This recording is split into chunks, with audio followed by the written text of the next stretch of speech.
Buenos días, los saluda Luis Carlos Murillo Valencia, ginecólogo y obstetra en Medellín. A nombre de la Corporación Universitaria Remington y Metrosalud en Medellín, hacemos esta actividad mensual. Bienvenidos. Parafraseando un poco a mi amigo Manuel Sánchez Seix, que estuvo el mes pasado presentándonos el tema de restricción del crecimiento intrauterino y epigenética, otra vez los volví a engañar, porque esta actividad se llama Conferencia del Experto y yo no soy ningún experto. Simplemente empecé residencia de ginecología y obstetricia en el año 99. Eso quiere decir que soy un R22 de ginecología y obstetricia. Entonces simplemente me gusta, digamos, estudiar y estar al día con las cosas que corresponden a la especialidad. Bueno, habitualmente grabo la sesión para luego publicarla en YouTube. Entonces ténganlo en cuenta, que eventualmente pudiera aparecer en la grabación. Bueno, entonces, como ya anunciamos, este es el consenso latinoamericano sobre el diagnóstico y tratamiento de la deficiencia de hierro con o sin anemia en mujeres de edad fértil, embarazo y puerperio. No tengo ningún conflicto de interés. Este es el pantallazo del artículo original que apareció en esta revista, la revista de Flasoc. Aquí está la referencia y quise traer las referencias finales que están, son 84, porque hay, digamos, la guía, el consenso, tiene un guiño, pudiéramos decir, a un medicamento específico. Entonces a veces los médicos tenemos, y está bien que lo tengamos, digamos, una cierta suspicacia alrededor de cuáles son las motivaciones para sugerir tal o cual medicamento. O sea, hay una motivación diferente a la científica, pero pues un consenso que tiene esta abundante referencia bibliográfica, pues yo creo que es confiable. La situación en el mundo. Entonces, nuestra población que nos interesa, embarazadas y mujeres en edad fértil, hay prevalencias de deficiencia de hierro con o sin anemia, 30% en mujeres en edad fértil y hasta 41% en embarazadas. En Latinoamérica, la prevalencia total de anemia en las mujeres en edad fértil está entre 5.1, que es un reporte de Chile, y 45.5, que son reportes de Haití y Panamá. En embarazadas, los índices de prevalencia de la anemia para la región en general y para América del Sur se han estimado entre 30.9 y 34.5. Se encuentra la región entre las áreas del mundo con prevalencias moderadas entre las embarazadas, que se considera prevalencias moderadas entre 20 a 40%. Y aquí señalé mi país, Colombia, en un reporte de 2010 con 8% de prevalencia de anemia en mujeres en edad fértil. Pareciera que estuviéramos en el rango bajo, pues, entre los países hermanos. Bueno, ¿cuáles son las consecuencias de la deficiencia de la deficiencia de hierro y la anemia por deficiencia de hierro? Entonces tenemos estas: mayor riesgo de morbimortalidad materna, fetal y neonatal, mayor riesgo de parto prematuro, nacimiento con bajo peso al nacer, retraso del desarrollo cognitivo y menor capacidad de aprendizaje, reducción de la productividad en la vida adulta. Alguna vez estuve en una conferencia de un hematólogo alrededor de este mismo tema, y mencionaba que es posible que algunas discapacidades cognitivas en la niñez, dificultades de aprendizaje, sean consecuencia de la deficiencia de hierro. El objetivo del consenso: presentar los criterios diagnósticos existentes, recomendar medidas terapéuticas basadas en la evidencia actual disponible, ser parte de las estrategias para alcanzar las metas globales de la OMS para el año 2025 para disminuir en un 50% la prevalencia de la anemia en mujeres en edad reproductiva, mejorar la calidad de vida de la población general. ¿Cómo se hace el diagnóstico? Entonces, el hierro es un micronutriente esencial para el metabolismo de todas las células del organismo. Tiene un rol central en la eritropoyesis. Es importante en el metabolismo enzimático y energético. En general, los individuos pues, que no tenemos alguna restricción dietética, sea voluntaria o por enfermedad, como vegetarianos o veganos, consumimos aproximadamente entre 12 y 18 miligramos de hierro por día.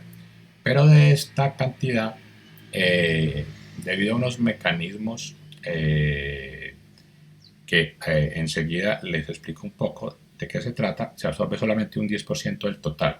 Eso nos da 1 miligramo por día para el hombre y aproximadamente 2 miligramos por día para la mujer. Entre tanto, la pérdida diaria de hierro es más o menos esa cantidad, de 1 a 2 miligramos. El hierro se pierde solamente por descamación celular, es decir, a través de la piel, las vaneras y los enterocitos, obviamente por la menstruación en las mujeres y mínimas cantidades en el sudor y las lágrimas. Entonces, esta es la razón de la limitación de la absorción de hierro, porque no existen mecanismos fisiológicos de excreción activa del hierro. Entonces, la evolución creó este mecanismo de limitar la absorción a nivel intestinal. El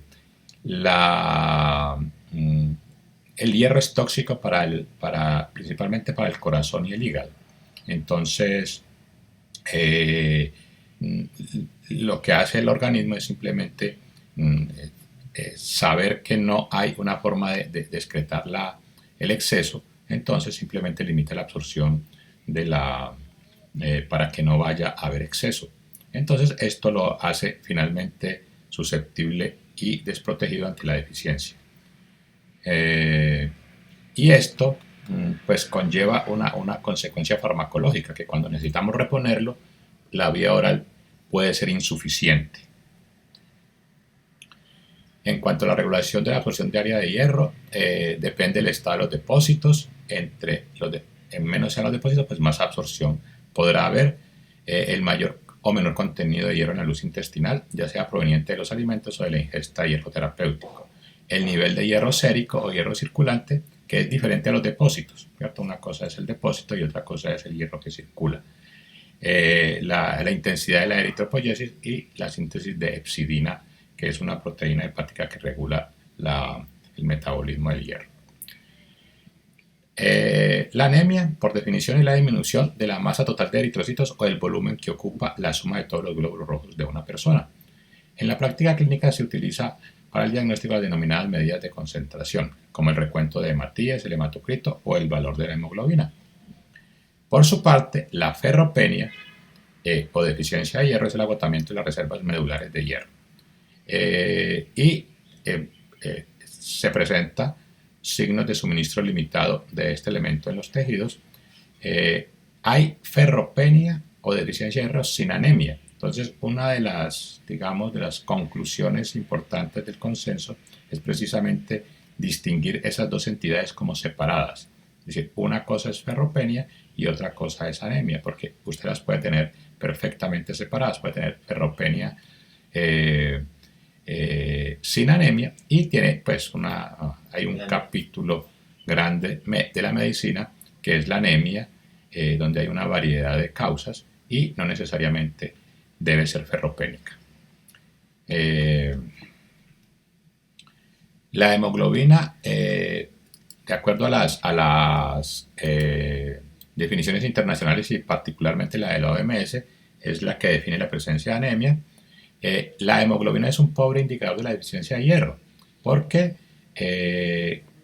como en muchos fenómenos fisiológicos, el organismo preserva las funciones vitales para sobrevivir. Entonces, una de las funciones vitales es la eritropoyesis, porque finalmente el glóbulo rojo a través de la hemoglobina es el que transporta el oxígeno a los tejidos. Entonces, cuando comienza a haber deficiencia de hierro, lo último que se afecta es el nivel de hemoglobina. Entonces, por eso el nivel de hemoglobina es un pobre indicador de la deficiencia de hierro. Al revés, cuando se repone hierro, lo primero que sube es la hemoglobina. Entonces, también hay que tenerlo en cuenta, porque cuando yo recupero la hemoglobina, no necesariamente he recuperado las reservas de hierro. Ya lo acabamos de decir, la hemoglobina es el último parámetro que se altera en la ferropenia. Y cuando ya se ve afectada, pues ya significa que se depletaron los niveles los depósitos tisulares de hierro. Y también habíamos dado la explicación hace un momentico de que hay anemias pues sin que haya deficiencia de hierro, pues es todo un capítulo de la medicina. Entonces, ¿qué estrategias diagnósticas tenemos? Medir la ferremia o el hierro sérico, estima el hierro plasmático o hierro circulante, los niveles normales oscilan entre 50 y 150 microgramos por decilitro. La ferremia se reduce en presencia de ferropenia absoluta, por supuesto, y la ferropenia funcional, o denominada también anemia inflamatoria, cuando hay depósitos de hierro pero no están disponibles para la eritropoyesis. En estos casos eso ocurre porque el hierro se encuentra secuestrado en los macrófagos. La determinación se debe realizar en ayuno estricto y en horas de la mañana debido a la variación diurna. Se afecta por la administración terapéutica de hierro y su disminución no permite diferenciar entre la ferropenia y la anemia en los procesos crónicos. La transferrina define la capacidad de transporte del hierro. Los niveles normales oscilan entre 250 y 350 microgramos por decilitro. Se aumenta con la ferropenia, es decir, la transferrina que transporta el hierro. Cuando hay menos disponibilidad del elemento, entonces se aumenta, porque el cuerpo lo que quiere es transportar más hierro. Entonces, y también se aumenta fisiológicamente en el embarazo para transportar más hierro al feto y disminuye en la presencia de inflamación. El porcentaje de saturación de transferrina representa el hierro disponible, mide la proporción de transferrina que se encuentra unida al hierro, se calcula como cociente entre la ferremia y la transferrina, se reduce en caso de ferropenia, los valores normales oscilan entre el 28 al 35% y se sospecha ferropenia ante niveles de transferrina altos, es decir, mayores de 350 microgramos por decilitro, con porcentajes de saturación bajos por debajo del 20%. La ferritina refleja los depósitos de hierro presentes en los macrófagos en una proporción de 1 a 10. Un nanogramo de ferritina más o menos equivale a 10 miligramos de hierro medular, con respecto a los niveles de ferritina tisular. Los valores normales oscilan entre 60 a 300 en el hombre y 60 a 200 nanogramos por mililitro en la mujer. Un nivel de ferritina menor a 30 nanogramos por mililitro constituye un marcador de deficiencia absoluta de hierro con un 100% de especificidad, excepto, como ya vamos a mirar, en los procesos inflamatorios, porque la ferritina es una proteína reactante de fase aguda, al igual que el fibrinógeno o la proteína C reactiva. En situaciones de inflamación sistémica, pues evidentemente pierde especificidad.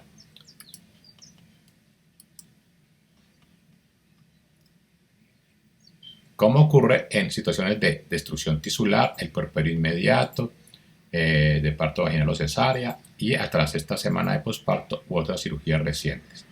En la neoplasia, las enfermedades autoinmunes, la insuficiencia renal, en el hipotiroidismo y la diabetes mellitus mal controlada, en la obesidad mórbida, en la insuficiencia cardíaca y en el EPOC.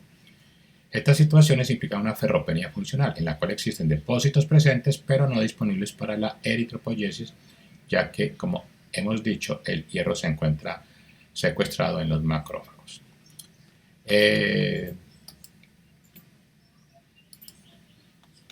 La ferritina sérica en estados inflamatorios, entonces, será ferremia disminuida, transferrina disminuida y ferritina normal o elevada entre 100 y 300 nanogramos por mililitro o más. La saturación de transferrina menor al 20%. Y en estos casos el punto de corte cambia desde ferritina sérica inferior a 30, que hemos dicho ya que va a ser nuestra, llamemos número mágico, como nos gusta a muchos médicos entenderlo, ¿cierto? El numerito mágico para hacer el diagnóstico. Pero en casos de inflamación, en vez de usar el punto de corte de 30 nanogramos a mililitros, se debe usar el punto de corte de 100 nanogramos por mililitros de ferritina. Nunca deberá medirse en situaciones de administración reciente de hierro parenteral y permanece elevada 40 a 60 días posteriores a la última aplicación de hierro parenteral. Entonces, esta es la primera recomendación del consenso. Entonces, respecto al diagnóstico de la deficiencia de hierro y anemia por deficiencia de hierro. Entonces, solicitar perfil de hierro completo que debe incluir ferremia, transferrina, índice de saturación de transferrina, ferritina y parámetros de inflamación como la proteína C reactiva cuantitativa. Y aquí está pues, la tabla de resumen de las 4 condiciones más relevantes de las que hemos venido hablando, que son la deficiencia de hierro sin anemia, la anemia por deficiencia de hierro, la anemia inflamatoria sin deficiencia de hierro y la anemia inflamatoria con deficiencia de hierro. Entonces, observen que en todos los casos la ferremia siempre está disminuida con valores menores a 50 microgramos por decilitro. En los casos de deficiencia de hierro con o sin anemia, la transferrina está aumentada por encima de 350 microgramos por decilitro y en los casos que hay un componente inflamatorio, esta proteína, esta molécula estará por debajo de 250 microgramos por decilitro. Siempre el porcentaje de saturación estará bajo porque en cualquiera de las circunstancias no hay hierro funcional. Y la ferritina se comportará baja en los casos de deficiencia de hierro con o sin anemia y en los casos de inflamación elevada.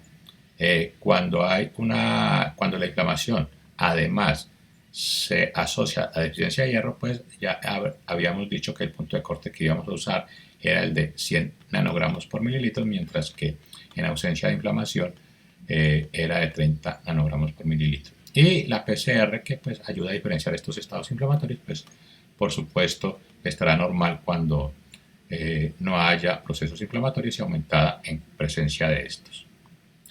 Bueno, aquí en esta primera columna que dice la hemoglobina, pues están las definiciones clásicas de la OMS para definir anemia por debajo de 12 en las mujeres, por debajo de 13 en el hombre y por debajo de 11 en mujeres embarazadas. Y este cuadrito, si es adicional, no está en el consenso y se refiere a que esas definiciones son a nivel del mar.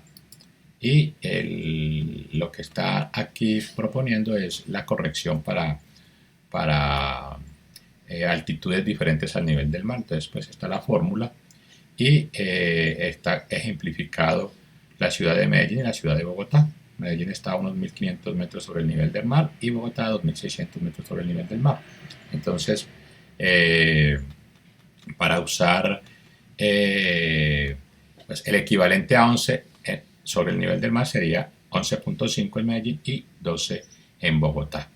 Y aquí, por ejemplo, la cifra posparto que se propone es de menos de 10 gramos por decilitro de hemoglobina, que correspondería a 10.5 en Medellín y a 11 en Bogotá. Bueno, en las mujeres son un grupo particularmente vulnerable en cuanto al riesgo de anemia y ferropenia. Además de la pérdida basal diaria de hierro, que ya habíamos explicado, se hace a través de los epitelios de la piel y los enterocitos, principalmente debe considerarse las pérdidas menstruales. Hay una menor incorporación de hierro, pues por diversas, a veces voluntarias, por dietas vegetarianas y otras por trastornos de alimentación o por enfermedades de malabsorción o semejantes. En las mujeres en edad fértil, el aporte de hierro procedente de los alimentos puede resultar demasiado bajo para compensar las pérdidas menstruales y las eventualidades necesidades preconcepcionales. El 40% de las mujeres en edad reproductiva presentan ferropenia antes del embarazo. El 46% de las mujeres con sangrado uterino abundante, definido como la pérdida menstrual que interfiere con la calidad de vida en cualquiera de sus ámbitos, no consultan a médico por esta afección. Más de la mitad de las que consultan no reciben un tratamiento específico y solamente 18% alcanza el control absoluto de los síntomas de sangrado uterino anormal. Una proporción muy elevada de estos pacientes manifiestan repercusiones negativas sobre la calidad de vida, como fatiga, vida sexual, actividad física, productividad y relaciones sociales, entre otras. Las intervenciones destinadas al enfoque del sangrado uterino abundante deben dirigirse a mejorar la calidad de vida de las mujeres afectadas.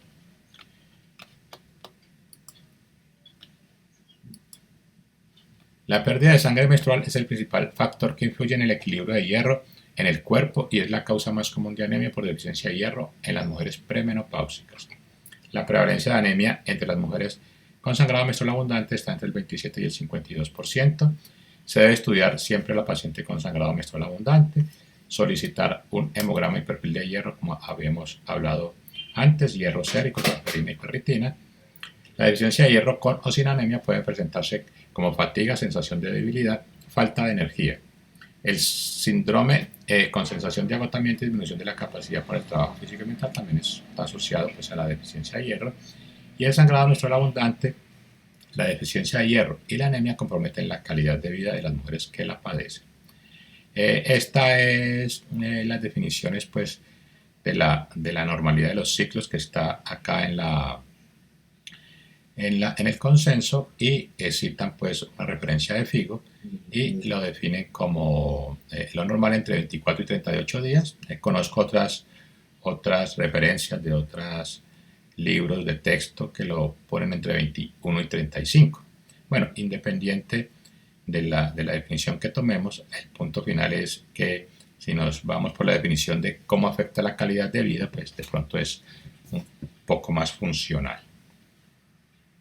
Bueno, en cuanto a esto, entonces la recomendación es que las mujeres con sangrado menstrual abundante están en riesgo de desarrollo de ferropenia con o sin anemia, que el sangrado menstrual abundante tiene un impacto negativo sobre la salud y la calidad de vida de las mujeres, y que se debe realizar una analítica diagnóstica incluyendo la hemoglobina y el perfil de hierro completo en las mujeres donde haya sospecha de deficiencia o de anemia. Durante el embarazo, entonces, el inicio del embarazo debe contemplar una madre sana, y entre esa definición de madre sana debe incluir unos depósitos adecuados de hierro y cifras normales de hemoglobina.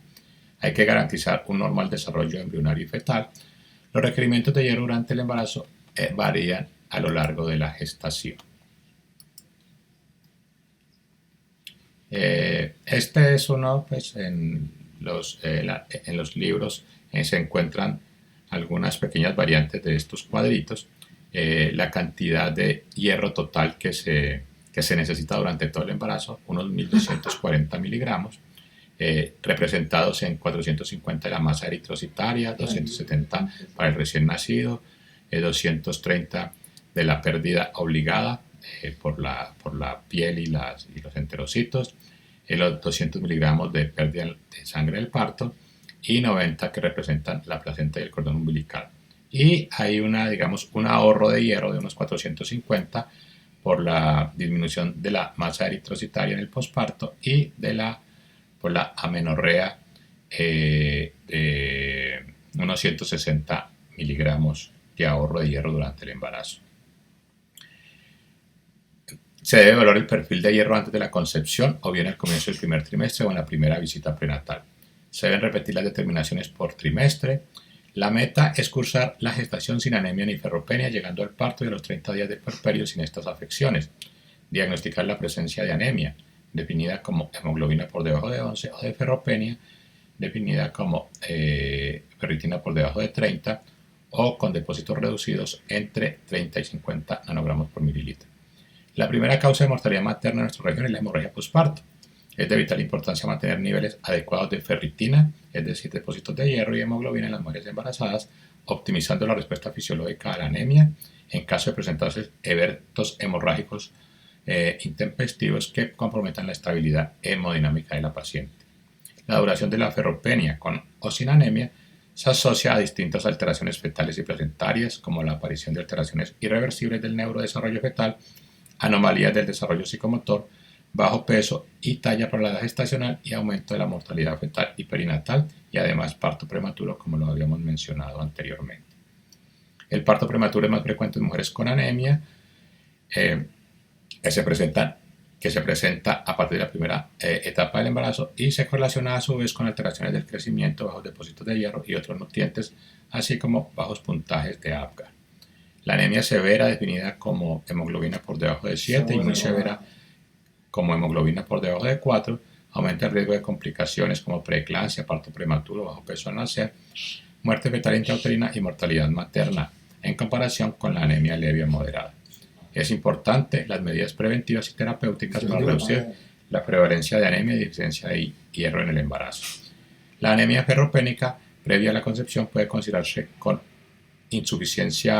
asociarse con insuficiencia placentaria crónica, mayor riesgo de insuficiencia cardíaca y mortalidad materna asociada con ella, e incluso alteraciones funcionales tiroideas y de la capacidad de cicatrización. Y la anemia durante el embarazo es un factor de riesgo independiente asociado con morbilidad cardiovascular a largo plazo. Entonces la recomendación en cuanto al embarazo es evaluar el valor de la hemoglobina y el perfil de hierro antes de la concepción, preferiblemente, y si no se ha hecho acá, pues viene al comienzo del primer trimestre. Y repetir las determinaciones al inicio del segundo y tercer trimestre. En el puerperio, la anemia en el puerperio. La optimización de la hemoglobina y la corrección de la deficiencia de hierro antes de la finalización del embarazo pueden reducir la incidencia de la anemia durante el puerperio. La anemia durante el puerperio se correlaciona con alteraciones funcionales como la disminución de la calidad de vida, mayor predisposición a infecciones, disfunción en la lactancia, en cantidad, calidad y tiempo, menor desempeño psicofísico, mayor necesidad de transfusiones y reducción de la capacidad de cicatrización. En las 48 horas posteriores al parto se recomienda realizar la medición de hemoglobina. En caso de sangrado importante durante el parto o cesárea se recomienda esperar 12 horas para evaluar la hemoglobina. Esto independiente pues, de lo que se haga en torno a la atención de la emergencia. ¿Cierto? Se atiende la emergencia, se hacen las pruebas que se requieran y en cualquier manera se hace una nueva determinación a las 12 horas. Se propone realizar el siguiente control a las 6 semanas con determinación de la ferritina y hemoglobina. La optimización de la hemoglobina y la corrección de la deficiencia de hierro antes de la finalización del embarazo podría reducir su incidencia. Entonces, la recomendación en torno al puerperio es solicitar hemoglobina a las 48 horas postparto si hay una pérdida de sangre mayor a 500 mililitros, anemia prenatal no tratada o paciente con síntomas de anemia. Y en caso de hemorragia severa durante el parto, esperar 12 horas antes de evaluar el nivel de hemoglobina. Saben, pues, por supuesto, que la hemoglobina que se evalúa inmediatamente después del evento hemorrágico agudo, pues no suele ser un buen indicador del valor final con que queda el paciente. Reevaluar la hemoglobina y el perfil de hierro a las 6 semanas del parto. Profilaxis universal a las embarazadas. Entonces, la Organización Mundial de la Salud, pues hace muchos años, sugiere que todas las embarazadas reciban de modo preventivo 60 miligramos de hierro elemental y 400 microgramos de ácido fólico en forma diaria en la segunda mitad de la gestación. Una dosis menor de 30 microgramos podría asociarse con eficiencia similar. Esta suplementación es útil en una mujer que comienza el embarazo sin anemia y sin ferropenia. No es suficiente en el 40% de los casos en que la ferropenia con o sin anemia se presente al inicio del embarazo. La deficiencia de ahorita, en cuanto al tratamiento de la deficiencia de hierro. La deficiencia de hierro con o sin anemia debe recibir tratamiento con hierro. La dosis de hierro administrada debe ser calculada de manera individual para cada paciente según las necesidades de hierro a reponer. Disponemos de diferentes formulaciones tanto orales como parenterales y existen distintas recomendaciones en el mundo sobre su indicación. Las indicaciones de hierro intravenoso incluyen falta de respuesta a la administración de hierro oral.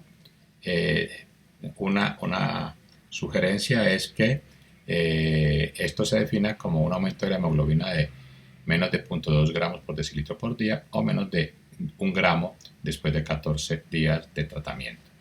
Absorción inapropiada, mala tolerabilidad al hierro oral, falta de cumplimiento terapéutico, presencia de comorbilidades como afecciones intestinales o renales, embarazo cercano al término porque ya no va a alcanzar a reponer los depósitos, iniciar tratamiento con hierro intravenoso con un valor de hemoglobina menor a 10 o ferritina por debajo de 30 y el uso de transfusiones sanguíneas halogénicas queda reservado únicamente para las situaciones pues, de emergencia con inestabilidad clínica.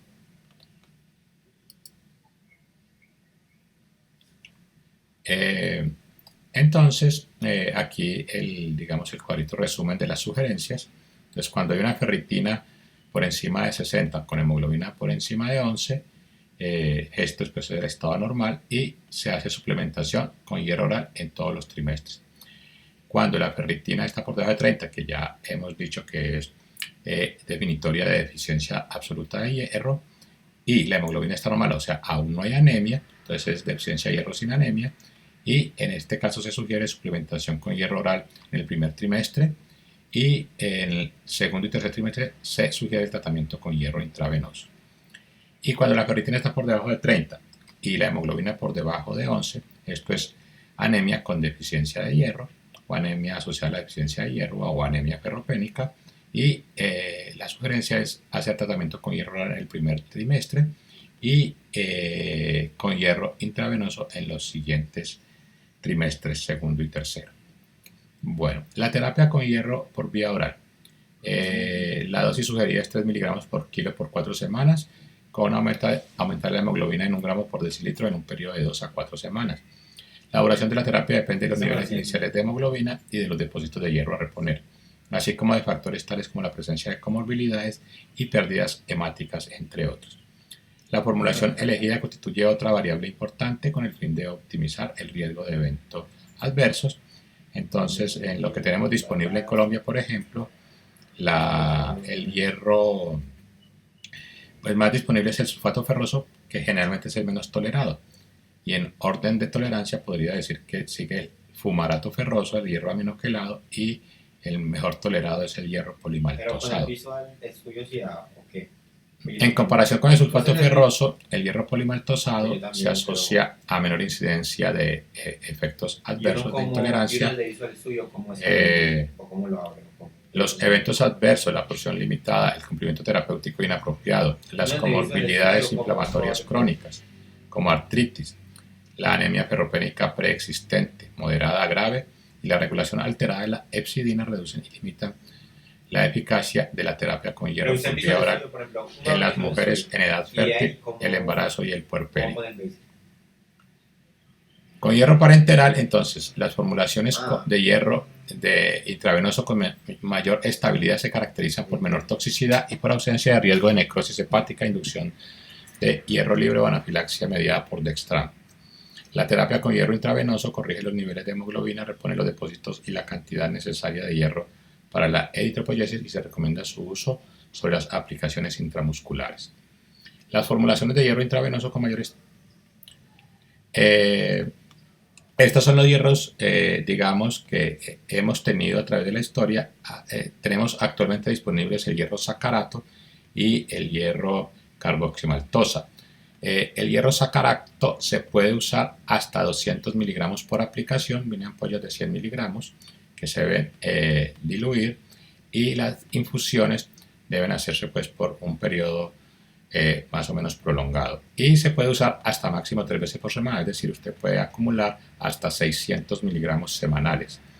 Con el hierro carboximaltosa se pueden usar hasta 1000 miligramos y se puede usar de acuerdo a la dosificación por inyección directa o por infusión, y la infusión generalmente no supera los 15 minutos y se puede usar una vez a la semana esos 1000 miligramos. Entonces, pues digamos que aquí las ventajas del hierro carboximaltosa sobre el hierro sacarato es que se puede usar mayor cantidad semanal y que las infusiones son más rápidas, menos demoradas. Y así viene el hierro carboximaltosa. Viene en presentaciones de 50 miligramos por mililitro, en viales de 2, 10 y 20 centímetros que corresponden a 100, 500 y 1000 miligramos de hierro. Cuando se usa hasta 200 miligramos se puede usar directamente. Cuando se usan hasta 500 miligramos, de 200 a 500, las infusiones no deben superar los 100 miligramos por minuto, es decir, en un periodo no inferior a 5 minutos. Y cuando se usan hasta 1000 miligramos, se debe diluir en 250. Tampoco se recomienda diluir, que quede muy diluido, no debe quedar por debajo de 2 miligramos por mililitro, porque es inestable la mezcla. Y esta hasta 1000 miligramos se usan en 15 minutos de infusión. Las formulaciones intravenosas más utilizadas, ya les acabo de decir, es el sacarato y la carboximaltosa férrica. El hierro isomaltósido solamente se encuentra disponible en Argentina. No hay estudios en embarazadas con esa presentación y se puede administrar de manera intravenosa sin dosis de prueba. Al ser hierro basado en dextrano, se ha reportado que más del 1% puede representar reacciones adversas. Bueno, hay una fórmula que se llama la fórmula de Ganzoni, para calcular el déficit, que es el peso de la persona, multiplicado por la hemoglobina ideal menos la hemoglobina actual por 2.4 y más 500 miligramos. Entonces aquí hice un ejemplo con una persona de 70 kilogramos y nos daría que tenía una hemoglobina, aquí le puse de 8, ¿sí? Entonces nos daría 1172 miligramos a reponer. 2.4 de la fórmula es un factor numérico de conversión y 500 miligramos la cantidad de hierro en miligramos necesaria para reponer el depósito. Y una modificación de la forma es considerar 1000 miligramos como la cantidad de hierro a reponer, que es el hierro total de la médula ósea que está en el hierro de los macrófagos y el hierro que contiene la masa eritrocitaria. El hierro sacarato aumenta los niveles de hemoglobina y normaliza la analítica de hierro. Se calcula la dosis necesaria a través de la fórmula de Gansoni, 200 miligramos por aplicación, como lo habíamos dicho, máximo 600 por semana. Hay datos limitados sobre su uso en embarazo, está bien tolerado tanto para la madre como para el feto y está aprobado para utilizarse a partir del segundo trimestre del embarazo. La carboximaltosa férrica corrige los niveles de hemoglobina, completa los depósitos de hierro, incluyendo las embarazadas, y está aprobado para utilizar a partir de del segundo trimestre del embarazo. El cálculo de la dosis de hierro carboximatosa se realiza a partir de la tabla simplificada que ya vamos a mirar. Las reacciones de hipersensibilidad son poco frecuentes. Entonces aquí vamos a tener la tablita de simplificada. Entonces cuando hay hemoglobina igual o mayor a 10, en personas de menos de 70 kilogramos, reponer 1000 miligramos de hierro, y con peso mayor a 1500. Y con hemoglobinas de 7 a 10, 1500 para personas de menores de 70 kilogramos y 2000 para personas de mayores a 70 kilogramos. Bueno, continuando con la carboximaltosa férrica, entonces en mujeres con anemia ferropénica y sangrado menstrual abundante se asocia con mayor eficacia que el tratamiento con hierro por vía oral. Incrementa significativamente la hemoglobina. Tiene una adecuada tolerabilidad, reposición de los depósitos de hierro cuando se estima mediante ferritina sérica y mejora la calidad de vida. Se puede hacer infusiones de 10 miligramos, que con esto se mejora la fatiga, la calidad de vida mental, la función cognitiva y la eritropoiesis en mujeres con deficiencia de hierro con hemoglobina normal o al límite. La formulación intravenosa de elección para la administración de hierro a partir del segundo trimestre del embarazo, y en la anemia del puerperio superior a la terapia por vía oral con incremento de la ferritina sérica en la primera semana de su administración y persistencia de los valores mayores a los iniciales hasta las 12 semanas postparto. Hay mayor proporción de pacientes con anemia del puerperio que alcanzan niveles de hemoglobina mayor a 12 en comparación con la administración de sulfato ferroso por vía oral, y es una terapia bien tolerada. La recomendación entonces es que toda mujer con diagnóstico de deficiencia de hierro debe recibir tratamiento con hierro en dosis individualizadas para su necesidad, y durante el embarazo el hierro oral es el tratamiento de elección en el primer trimestre independiente de la analítica del hierro.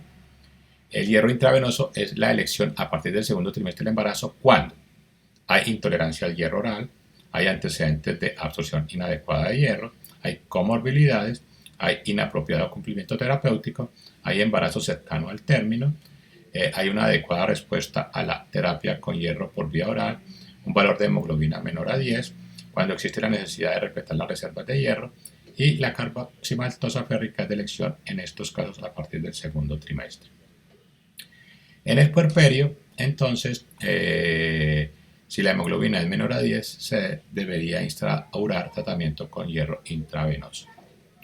Las conclusiones del consenso son que la deficiencia de hierro con o sin anemia es frecuente en América Latina, que la mujer es especialmente vulnerable a esta condición, que la deficiencia de hierro tiene un impacto negativo tanto en la salud y en la calidad de vida de la mujer como en el sistema de salud pública. La terapia con hierro oral constituye la primera línea de tratamiento, sin embargo no siempre es efectiva dado lo limitado de la absorción intestinal y la lentitud en la reposición de los depósitos de hierro. Que el sangrado en el embarazo y en el sangrado uterino abundante se debe reponer tanto la hemoglobina como los depósitos de hierro. Tratar la deficiencia de hierro que es la causa de la anemia, y existe una gran cantidad de hierro a reponer. La terapia con hierro intravenoso debe incluirse en las guías regionales para el manejo de la deficiencia de hierro y la anemia ferropénica en todas las mujeres en edad reproductiva, especialmente durante el embarazo y el periodo posparto. El uso de algunos hierros, en especial el hierro de Strand, generó cuestionamientos sobre la seguridad. En la actualidad, las nuevas formulaciones para uso intravenoso están disponibles. Puede utilizarse de manera segura para el tratamiento de la deficiencia de hierro con o sin anemia, incluso durante el embarazo. Bueno, la transcripción. Esto es una transcripción del consenso con una diapositiva adicional para una explicación adicional. Toda esta presentación de diapositivas están disponibles en mi blog, que es luismurilloblogspot.com. Buscan por donde dice una pestañita que dice actividades académicas, Metrosalud y Remington, y buscan la presentación por la fecha de hoy. Y también ahorita la dejo, como les había comentado al principio, la grabo para publicarla en mi canal de YouTube, que está con mi nombre, Luis Carlos Murillo Valencia. Bueno, hasta aquí la presentación de hoy. Entonces, hasta pronto, hasta el siguiente mes.